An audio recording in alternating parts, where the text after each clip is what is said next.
il n'est pas question ici de dialogue politique avec ce groupe. Je le dis et je tiens à le préciser, il n'en sera jamais question.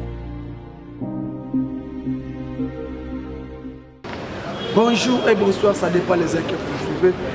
Bonjour et bonsoir, ça dépend les heures que vous suivez. Bienvenue Nabad, abonnez-vous surtout. Il y a GKM Télévision, ça dépend.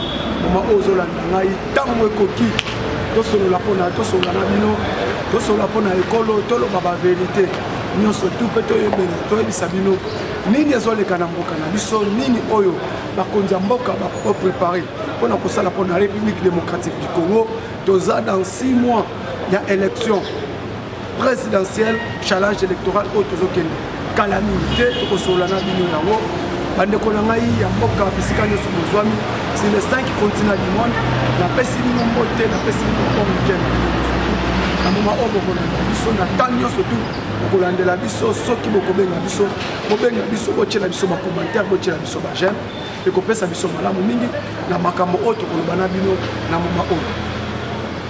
Congolais, Congolaises, nous surtout, nous sommes Bolanda Biso, Bisika Bozwami, Tokosolana Bino par rapport, il y a le Kouta où ils ont les réseaux sociaux pour dire qu'il y a un problème entre le président de la République et le président national du MLC, le VPM et la défense nationale qu'on appelle Jean-Pierre Bemba.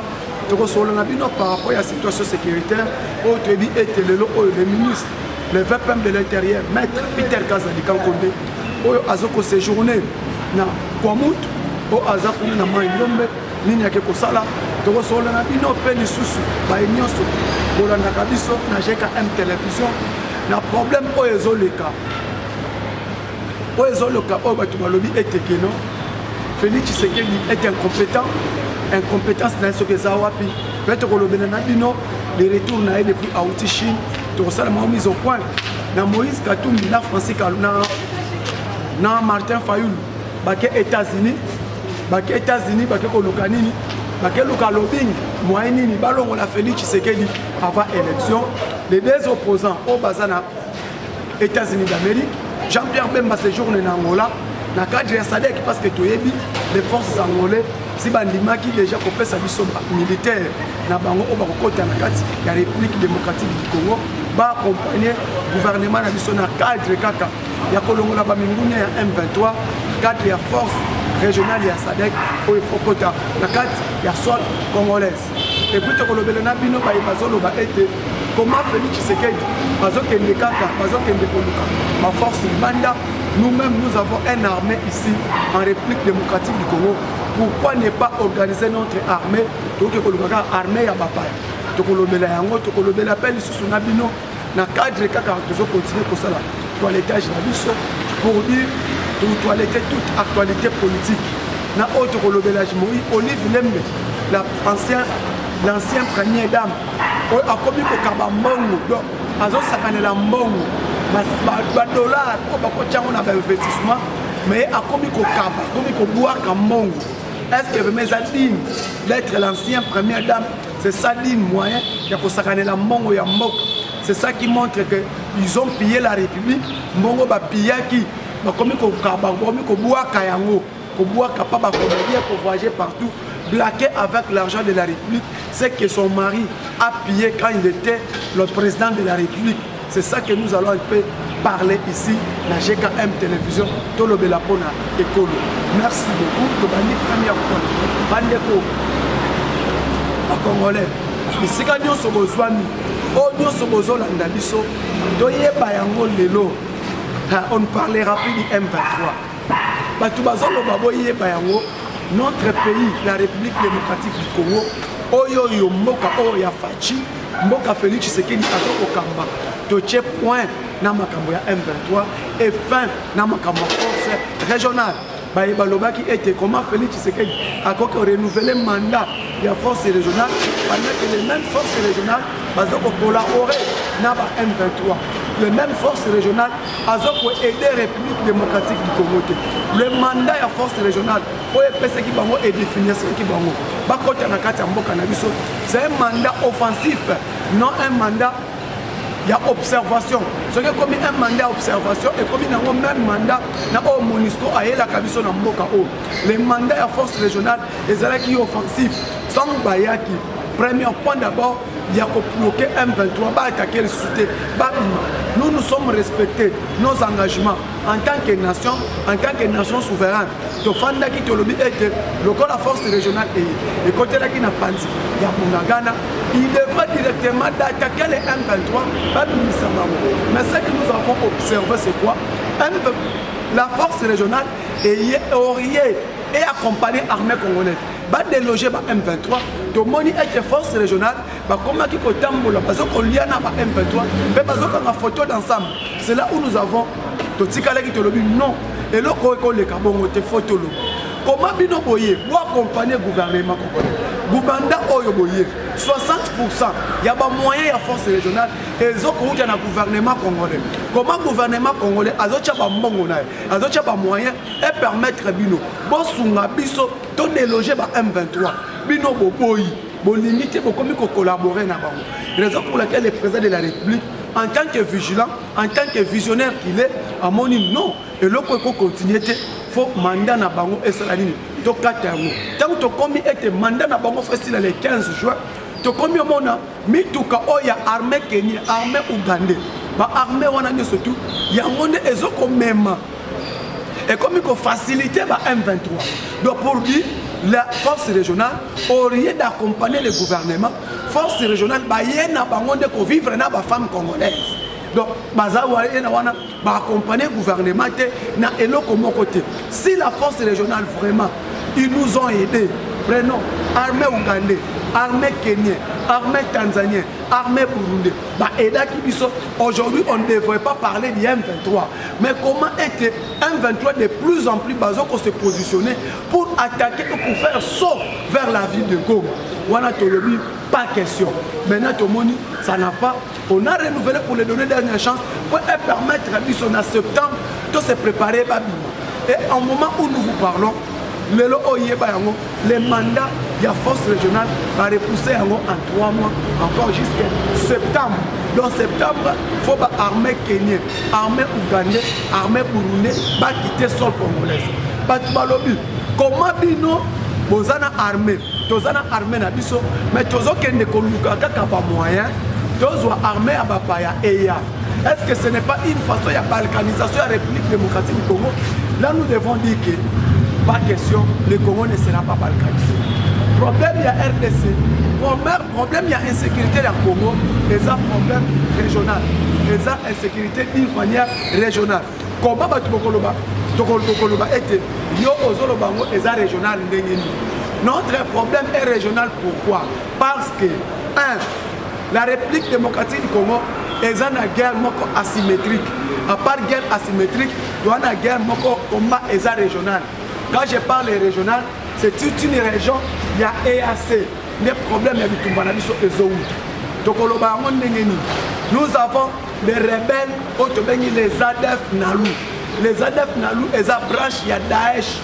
Branche ya Daesh, ils ont ma milice, ils ont formé ma rébellion, mingi Ouganda.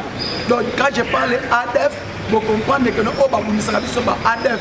Les branches ya Daesh, terroristes Daesh, mingi na Ouganda. Deuxièmement, nous avons des terrains milice burundais. Bautaka na Burundi, bazana origine burundais, batakakape est de la République démocratique du Congo. Nous avons des rebelles sanguinaires. Autobeni ba M23 sont des Rwandais. Bautaka Rwanda basalaka sort na la République démocratique du Congo. Tous un problème autobeni ba FDLR. Les FDLR c'est le Front de libération rwandais. Les hommes militaires, ba milice, il y a ancien président Abiyarimana. Oyo Toyebi, le problème il y a RDC Otozo Kosibi, et là problème accord turquoise. Accord turquoise est épaissi et bâti rébellion dans la République démocratique du Congo. Quand je parle d'accord turquoise, en 1994, en 1994, c'est toujours la France. Insécurité à la République démocratique du Congo. Première responsabilité dans la France et l'ONU. Parce que c'est l'ONU et la France. Ancien président Mobutu, c'est ce que nous avons en 1994 avec le gouvernement Kengo et Likulia Fongola fongola couloir humanitaire. Ils ont parlé à Mobutu et Kengo et le Koulia, fongola couloir humanitaire, ça, le force FDLR, qui est militaire, il y a ancien président, Abiarman et la population rwandaise, problème. C'est ça que nous appelons l'accord turquoise. Et cet accord turquoise, Kengo Wadon et le Koulia, il faut désarmer. Basoda il faut désarmer bango après tu peux ça bango place bafan le même la France la communauté internationale balinga quitté tout désarmer ba militaire il y a FDLR. C'est là où ça causait les problèmes. Le Oban de Konangai, c'est même FDLR là, au rien d'attaquer le Rwanda, au lieu d'attaquer l'Ouganda,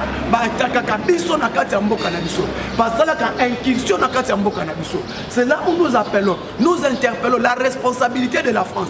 La France qui est à la base, il y a insécurité dans la République démocratique du Congo. La France qui est à la base, il y a instabilité dans la République démocratique du Congo. Parce que si aujourd'hui, l'armée congolaise, les gouvernements zaïrois de l'époque, des armes qui, FDLR, des armes qui, le lot peut-être te parler de l'insécurité tout ça dans le lot. Aujourd'hui, le Rwanda, aujourd'hui, l'Ouganda, aujourd'hui, la France, la communauté internationale, la première responsabilité na bango et zapa na bango. Parlons aussi de l'ONU. L'ONU est à la première responsabilité. Il y a insécurité dans la République démocratique du Congo. Quand Emmanuel Macron parle de l'insécurité de la République démocratique du Congo, nous-mêmes nous sommes incapables de résoudre nos problèmes. C'est la France qui est à la base. Parce que le conflit Otozanango, c'est un conflit régional.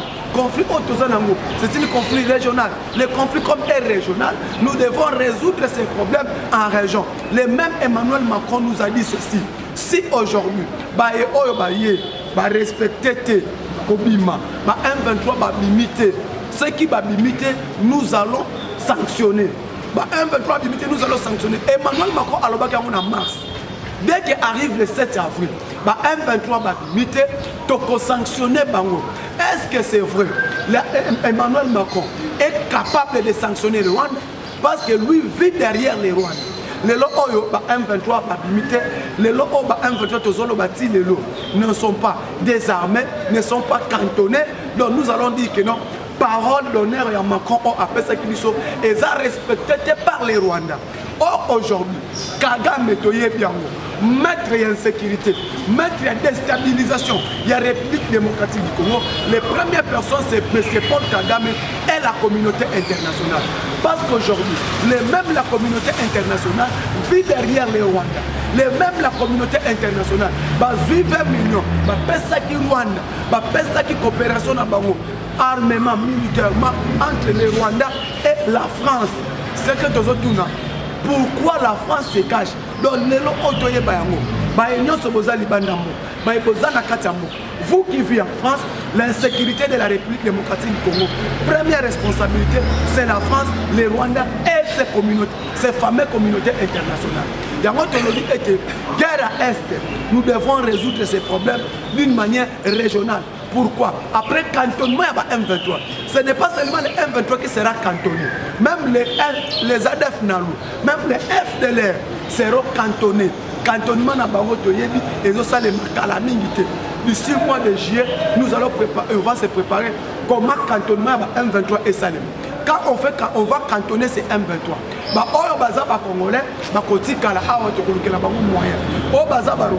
ils doivent rentrer chez eux. Ils doivent rentrer chez eux. Les Burundais vont rentrer chez eux et les Tanzaniens vont rentrer chez eux. Cantonnement na bango de les Makalami. Or, Batouba Lobby va plus loin que conflit qui existe entre les peuples et la défense nationale et FSD Félix Tshisekedi. C'est faux. C'est faux. Il y a eu un problème. On a interpellé le directeur et le cabinet de Jean-Pierre Bemba. Le directeur et le cabinet de Jean-Pierre Bemba a interpellé après voyage en Indonésie. Parce que il y a un GP. À part il y a un GP, service de renseignement et de miam. Et mon qui est peut-être dans mon but, on a interpellé le dossier et déjà clos. Le moment où Sabino, le directeur le président du MLC, M. Jean-Pierre Bemba Gombo, séjourne maintenant actuellement dans le Sabino, à Zawapi. Jean-Pierre Bemba, à Zana Angola, Tchana Moutuna Yo, Congolais Nyosoto, Lissika Ozwami, le VPM de la défense, Jean-Pierre Bemba séjourne en Angola pour une coopération Toyebi Oyo, chef de l'État à Salaki, na armée angolaise. Toyebi et que Sadek o Toyebi au Fobakota. L'Angola déjà, le Parlement Angola, et vota qui déjà loi Oyo armée na Bango, et Zoya na Est de la République démocratique du Congo, pour accompagner le gouvernement, pour accompagner notre forces armées pour nous colongola M23 na Est, pour nous déloger M23. Dans le cadre de la force, il y a Sadek, il y a Oyo Fekota, l'armée Otoyebi, il y a Angola, Baza déjà prêt, il y a Kokota Nakat, il y a la République démocratique du Congo. Mobilisons-nous tous et soutenir notre Igwe, le président Jean-Pierre Bemba Gombo. Le lot combattant, le lot peuple congolais, il n'y a pas de bisika, il y a insécurité et aussi là. Problème, il y a conflit, au baquet n'en plus loin que Essili. Félix Tshisekedi n'a Jean-Pierre Bemba, Kwa, Bakabwani, Félix Tshisekedi n'a Jean-Pierre Bemba. Bazoyo Kanake, conflit contre Jean-Pierre Bemba Lobby, a démissionné dans quelques jours. Jean-Pierre Bemba Lobby, Félix Tshisekedi. C'est faux et archi faux. Waneza Maloba, Yabangunia, Maloba Yabandoki. Félix Tshisekedi et Jean-Pierre Bemba, relation est intacte. Le VPM de la défense nationale congolaise, au hasard pour vivre à un moment, dans la mission officielle à Angola, conflit exact entre les deux personnalités. Baza Malamu, Bazo pour travailler. On a intérêt à Moka. Jean-Pierre Bemba est là pour accompagner le chef de l'État congolais, M. Félix Antoine Tshisekedi Tshilombo. Onyo Sozoloba, c'est faux et archi faux. Pour tout l'année, et ça conflit à mensonge. Gouvernement n'a plus Bazo pour travailler jour et nuit. On a fait effort. Aussi, ça problème, il y a insécurité. Dans l'Est, il y a la République démocratique du Congo. Notre gouvernement sont déterminés. Notre pays est là toujours pour aller en avant. Pour aussi, ça problème, il y a insécurité dans l'Est. Le loyer est pas bien. Jean-Pierre Bemba Baza en bonne relation avec M. Félix Antoine Tshisekedi Tshilombo, le chef de l'État congolais. Le lendemain, il y a une mission officielle. Aux armées Angola, ils ont quota. Les Angolais, ils ont quota. Pour nous communiquer l'armée kenyenne aux forces régionales. Bon, là, on va communiquer. Le 6 septembre, les forces régionales ont kenyenne. Le 15 juin, les militaires angolais, militaires Namibie, militaires Afrique du Sud, armée sud-africaine, armée angolaise, armée namibienne, armée botswanienne. Et ils ont pour permettre d'accompagner tout le jeune au bazar Est, au bazar pour mener insécurité dans la République démocratique du Congo. Comment force y a Sadek et Kokota pendant que force régionale y a EAC et Zali? C'est là maintenant on doit se poser la question. Est-ce que c'est vrai? Les EAC sont venus pour nous accompagner ou EAC sont venus pour nous créer des problèmes? Si la EAC sont venus pour nous accompagner, c'est là maintenant qu'ils devront être défensivement rapidement sur le terrain, va déloger M23. Ce qui est mon EAC, nous allons continuer à collaborer avec M23. Pirement simple, de traiter M23 EAC, nous avons une insécurité dans la République démocratique du Congo. Parce que le Oyo, Tchana Moutuna, force régionale et aider Bissoté. Force régionale, pendant que le lot, parce que Kabila, moi je l'ai dit, Kabila est à la base, il y a insécurité dans l'Est. Si Kabila vraiment, Azalaki Mouto Alingaki Congo, si Kabila vraiment, Azalaki Mouto Asengaki Congo, Alingaki Congo et Kendeliboso, le lot problème autozan dans l'Est, donc on vit vraiment. Mais ceux qui ont continué à vivre vraiment, parce que l'ancien régime est accompagné qui te sauter. Ancien régime et aidé qui peut sauter et aidé qui Congo est Kendeliboso, Congo est avancé. Ceux qui ne l'ont vraiment tué pas. Comment toi tu as fait 18 ans au pouvoir, tu es incapable de former une armée responsable. Comment toi tu as fait 18 ans au pouvoir, tu es incapable de... Tu es incapable, il y a une armée fort. Toi, tu as fait 18 ans au pouvoir, tu es incapable de nous laisser un armée structurée, un armée républicain, un armée purement congolais. Tout le monde y a un brassage, un mixage. Brassage à Liboso, tout ça là qui a un fleur. Deuxième brassage, au sein on a un piscage. Tu as pris les militaires, il y a RCD Goma. Les militaires, il y a MLC. Au intérêt de Bango, il y a l'armée nationale. Sans que on est censé Bango. Or, les lots, armée Oyo, Roubero, à côté de RCD Goma. Ces RCD Goma là sont purement des militaires qui, rwandais, Tozui Bemba Aye, na MLC Naye, ba brassage bango, malama qu'on a armée nationale. De au moins na yebisa kibino, au comment na babon, ba Benjamin Boni, ba Zabato ba uteki na MLC. Au comment na lelo ba le gouverneur militaire ya Nord Kivu, a uta na MLC.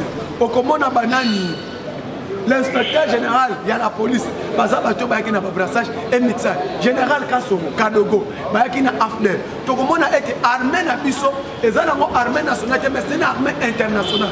La première personne qui a recensé, a réformé armée, a la fondation y a armée. Il y a la République démocratique du Congo. Après Marshal Mobutu, c'est Félix Antoine Tshisekedi Tshilombo. Parce que Tshisekedi entre, tout le monde était premièrement loi de prorogation militaire et salémi dans l'Assemblée nationale et l'équipe. Loi on a et permettre de rebâtir une armée républicaine. On doit construire une armée basée sur la formation. Politique et armée, on va définir en Assemblée nationale si cette loi au Basalaki, loi et l'équipe de l'Assemblée nationale va voter. Le président de la République a promulgué loi et armée. Loi et armée, on l'a banni. Soda moko sousouté à Okotaka na brassage et mixage na carte de service à sécurité nationale. Il y a un bazoko sala rebâtissement, construire une armée républicaine, basali réforme structurée armée nationale. Même dans un moyen, pas doté à moyen et belé au-delà il y a 1,5 milliard pour permettre l'armée nationale, une armée républicaine, une armée bien structurée. Tout le monde voilà, bande koboye bien ouvert. Lelo oyo, les chefs à sur base, ils ont créé des ordres dans le monde. Boye bien, bien, l'église est là pour les salir des âmes. L'église est Zokamutu, a pour dérouter à même na beaucoup. Lelo oyo boye bien ngo, toye ba yango bien. Cardinal Ambongo Fridolin vers le départ. Vers le départ. Mais c'est Fridolin Ambongo, Bazolongo Laye, Azolongo.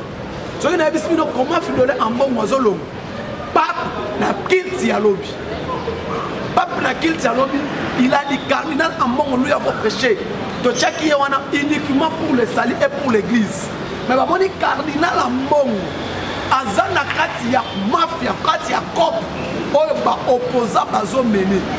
C'est lui qui est à la base pour véhiculer les messages dans les différentes églises. Cardinal Ambongo n'est pas cardinal aujourd'hui, c'est un politicien. Avec son parti politique, Otoebi Senko, Centre épiscopal national du Congo. Cardinal Ambongo vers le départ. La première cardinal Obazo révoqué par l'église catholique et par Pape Anomakaba. Cardinal Ambongo Bazo Longolaye, pourquoi? Parce que le Oyo, Pape Alobiboy, le président congolais, Abomakate, il n'a jamais arrêté des opposants. 3. Il n'a jamais fait souffrir le peuple congolais. Il n'a jamais menacé les églises. Maintenant, quelle est la part du cardinal Ambongo? Oh, le lot a mené le lobbying pour un coup d'état dans la République démocratique du Congo. Je vous l'ai dit, là, un message à Martin Fayou, aux États-Unis. Martin Fayou dans le lobbying, nous sommes allés, nous sommes venus aux États-Unis pour mettre Tshisekedi dehors avant les élections. L'émission, il y a Martin Fayou, Nakatou, basé ces journées dans les États-Unis. Quand nous avons lobby, comment il faut faire pour pas la Félix Tshisekedi avant l'élection? Donc, l'élection avait Salema, Rechit et Salema Nakati à pouvoir soit coup d'état, soit moyen tout. Au bas de la coup d'état et Salema pour Tshisekedi à Longo. Et dans la mission Oyo, l'église, je ne dis pas l'église catholique, mais le numéro 1 est l'église catholique. Dans la réunion au Bakotaki, dans le préparatif, il est dedans. Mais au monde vite, Pape Aouti Kolobela, M. Fridolin Ambongo, le cardinal Bessou. Donc, le Oyo, premier cardinal, Oyo Bakolongo, Oyo Bako révoqué par l'église, ça sera lui, le cardinal Ambongo. Peuple congolais, le Oyo, qu'est-ce qui se passe aujourd'hui? Comment est-ce que l'église catholique est là pour le salut des âmes? L'église catholique est là pour prêcher. Comment est-ce que l'église catholique et Zokolo, l'église union surtout, l'église des réveils et Congo, en même temps Congo, République démocratique du Congo, est laïque. Quand je parle d'un État laïque, l'État congolais a assemblé la côté. L'État congolais est assemblé la côté.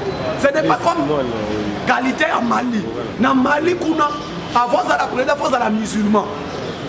Mali, Égypte, pays avant la présidence, il faut la musulman. L'État n'a pas assemblé. Mais puis on a Congo, l'État congolais est assemblé la côté. L'État congolais est l'État laïque.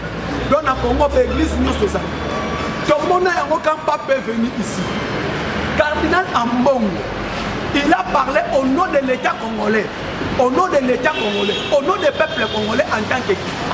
Cardinal Ambongo a fait un coup d'État à Ouana. On devait nous interpeller et ça a coup d'État. Comment? Cardinal Ambongo a parlé au nom des peuples. Or, le nom des peuples congolais, Moutou Alobaka, au nom du peuple, c'est le président de la République, soit par référendum, soit par vote. L'article 5 de la Constitution. Et le Bénibiso, l'État congolais, Moutou Alobaka, au nom du peuple congolais, c'est le président de la République. Est-ce que Cardinal Ambongo, il y a eu référendum et ça n'a pas dit pour parler au nom du peuple congolais? Non. Cardinal Ambongo, la présidence à Pape, il était incapable de remercier même l'État congolais. Oh, et ça là que Pape Aya, donc mon Cardinal Ambongo a remercié à l'Obagi. Il était incapable de remercier même le président de la République qui a rédigé l'invitation pour que Pape Aya a. Cardinal Ambongo a salé à moi. Cardinal Ambongo, il n'a jamais remercié la police et l'armée congolaise.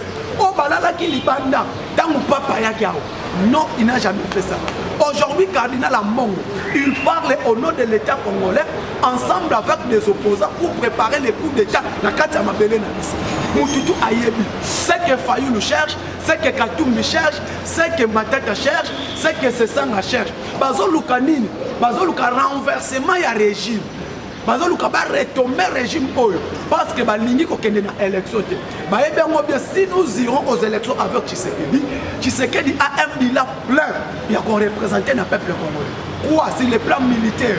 Loi sur la progression militaire et salémie. Deuxièmement, c'est le plan de la gratuité de l'enseignement. Il y a la stabilisation de la gratuité de l'enseignement. Troisièmement, c'est le plan, il y a comme ça la réforme institutionnelle. Tshisekedi l'a fait. Pourquoi parce qu'il met l'élection? Katoumbi savent ça, si nous irons avec lui aux élections, à Kolekatepe, c'est impossible parce qu'il n'est pas congolais de père et de mère. Yami Balé, Fayoulou savent ça, si nous irons avec lui aux élections, il ne sera pas gagné.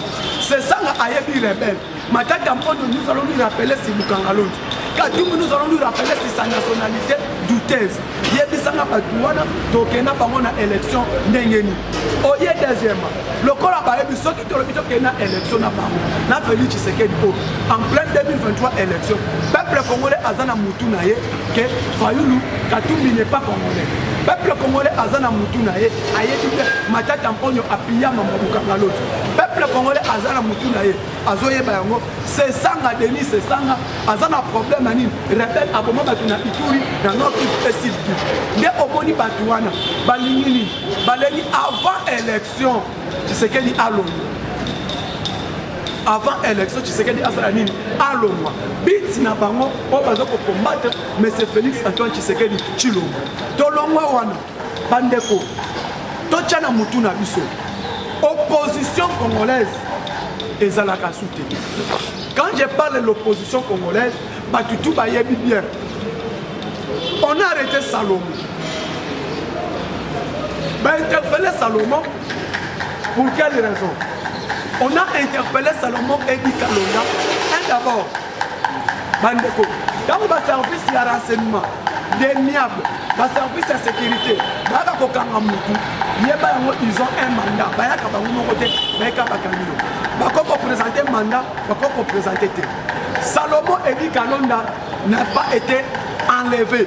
Mais Salomon Edi Kalonda, il a été arrêté, interpellé par les services des miables renseignement militaire. Pourquoi? Salomon Kalonda est dit, Bakani est d'abord usurpation à nationalité. Quand je parle d'usurpation à nationalité, nous tout a bien Salomon à la nationalité belge. Mais c'est Salomon Edi Kalonda à la nationalité belge. Aza belge, premièrement. Comment un belge a vu carte d'électeur dans la République démocratique du Congo? Usage de faux. À présenter qu'il va congolais carte, il y a congolais. Usage de faux, ils ont accepté. Salomon, il n'est pas congolais de père et de mère. C'est un belge. Comment belge, dans la carte passeport belge, il y a un atambo la Kanayango. Mais tant qu'on a quelqu'un s'enrôler, Salomon Edi Kalonda a présenté usage de faux au Abeni passeport, carte usage de faux de Azula qui carte d'électeur. Il est belge. Deuxièmement, détenteur, il détenait armes à feu et armes de guerre. Atambola kanango, azala kanango. Batu bokolo bakoma bolobi kete atambola na ba. Bon moni na marche opposition, Salomon Edi Kalonda Escadela, il a des armes, azana ba armes. Atambola ba armes. À part ba armes o atambola nango, intention nini? Yo ozana marche, boyena ba jeep, boyena ba armes. Et puis manipulation la population. Au fait ça va vraiment le bakona kolba mabe on a le chef de l'État, pour le mabe on a gouvernement congolais. Parmi ba point oyo ba interpellé mais c'est Salomon Edi Kalonda auto monaki na nini na justice militaire. Salomon Kalonda et Kadel. Tout le monde sous deuxièmement d'abord. À part Rwanda, Salomon Edi Kalonda va interpeller Yesus Nelokoni. Et l'Okwami balé to menu ba propos tribal. Les propos tribal et bimina minoko yabatuya ensemble. Tout le monde M. Daniel Safou comment il parle contre un autre tribu. Tokoboma, Fokoboma Bangona Kolobate, comme moi tribu on a fait la campagne parce que monsieur Daniel Safou, monsieur Mounongo, madame Mounongo, oh Wazabatu, un parti politique il y a ensemble. Il y a Moïse Katumbi, il y a un propos tribal contre un autre tribu. Il y a une émission de Gaki. Bissomo Koba Congolais, tout sa tribu, on a valeur plus que ma tribu Moussous. Tribu, mon côté, école, mon côté, et ça, les colos, à Anima. Bissomo Koba Sabango. Et propos tribal, on a et outil, wap, et outil Kakana Batuya ensemble. Batuya ensemble, de toute façon, mais ça va propos tribal, na Katambo Kanabiso. Par exemple, qu'on véhicule un message tribal contre une autre tribu. Pourquoi? Pour créer le chaos. Pour créer le chaos dans le Kambo Cannabis. Ne pas ça la easy parce qu'il y a tribalisme dans le Kambo. Le lot autoyé par Congolais. Je l'ai dit franchement, école au mon côté, école à l'école à école au tribu mon côté, les alcooliques à tribu Moussous, la Kambo Cannabis, n'est que ça va Congolais. Oza Muluba, Oza Munga, Oza Mukongo, Oza Muswahili, biso na biso ba Congolais. Nde omoni lelo, loi ya de père et de mère. Et les catés, biso tout ba Congolais.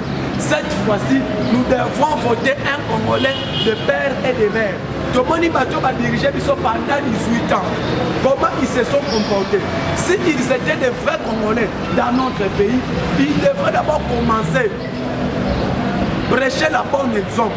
Quand je parle de prêcher la bonne exemple, prêcher d'abord la paix. Il devrait d'abord commencer par prêcher la paix, prêcher l'amour et en même temps construire le pays.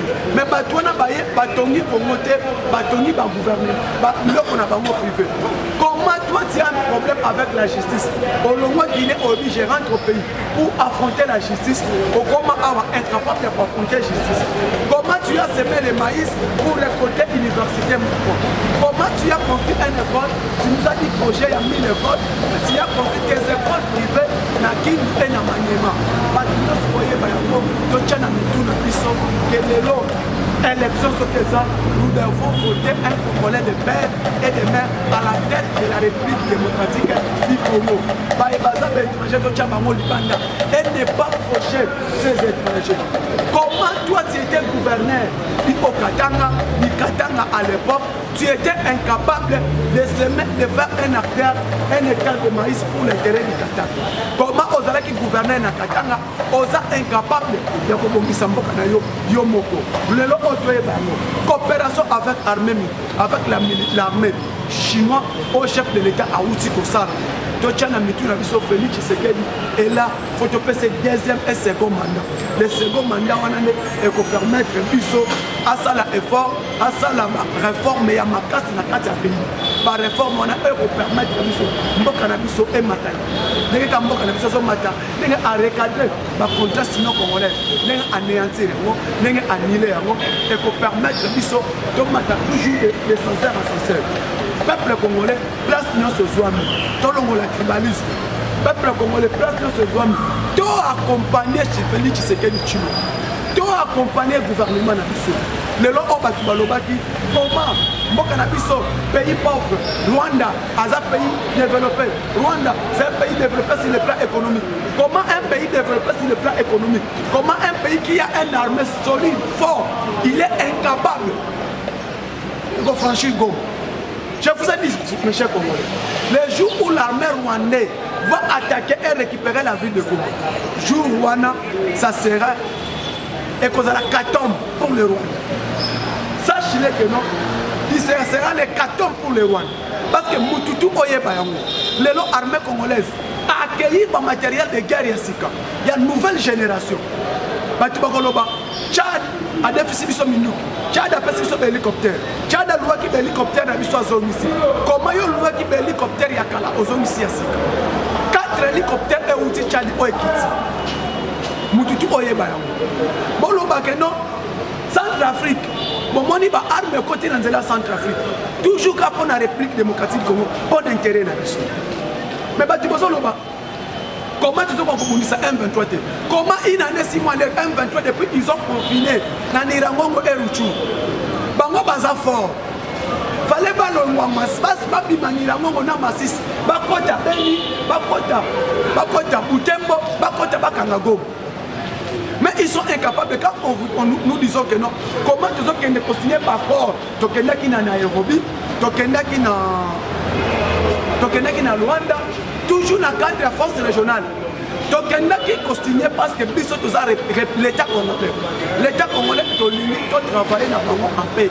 Mais par contre, à la base, mais au moins, le chef de l'État et le gouvernement ont mis des moyens. Nous avons tout dans le cadre de l'armée donc déloger M23. On n'a pas un problème avec l'État rwandais, avec le peuple rwandais, mais nous avons un problème avec l'État et le régime sanguinaire Paul Kagame. Donc aujourd'hui, l'insécurité à l'est a un nom. L'insécurité à l'est de notre pays s'appelle M. Paul Kagame. Donc Kagame les sorciers. Yebisanga lelo, bino bozo loba. Bozo atakeka opposant. Moïse Katumbi ki. Boyebisa biso. Na chaîne nini obino boyoki Moïse Katumbi. Salomon Kalonda, Francis Kalombo, M. Olivier Kamitaki, condamner les Paul Kagame, pire le nom de Paul Kagame, que Paul Kagame qui est à la base, il y a insécurité dans l'Est. Batikala Koloba Yangote. Kagame, Moïse Katumbi, Ozuib, Kagame, Moïse et Salomon Escadela, Ozuib, Mo Ibrahim, Moïse Katumbi, la communauté internationale, on est basé à la base de l'insécurité. Mais après ça, une information. Société, il y a Sambidi, Obakangi, M. Edouard Mwangachuchu. Moïse Katumbi est actionnaire là-dedans. Moïse Katumbi est actionnaire dans la société, surtout mini au Rwanda. Donc, Moïse Katumbi fait hasard à la base. Il y a un Congolais dans la République démocratique. Mais bien, nous disons clair, l'insécurité bango. Même le problème à Mobondo,